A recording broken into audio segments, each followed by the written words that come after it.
Sisi kama Yanga Afrika, narudia kusema tena, hakuna timu duniani Yanga tunaiogopa.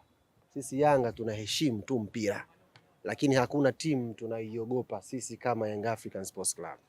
Iwe Simba, iwe Pamba, iwe Barcelona, iwe Bayern Munich. Hakuna timu tunayoihofia as long as ni timu za mpira wa miguu, quality itakwenda kuzungumza kwenye pitch. Kwa hiyo sisi hata hizi dabi zingepigwa 10 mfululizo, yani Ijumaa, Jumamosi, Jumapili, Jumatatu, tungezicheza na tungepambana tushinde zote 10 mfululizo, kwa sababu uwezo huo tunao na quality hiyo tunao ya kudeliver. Kwa hiyo hatuna hofu.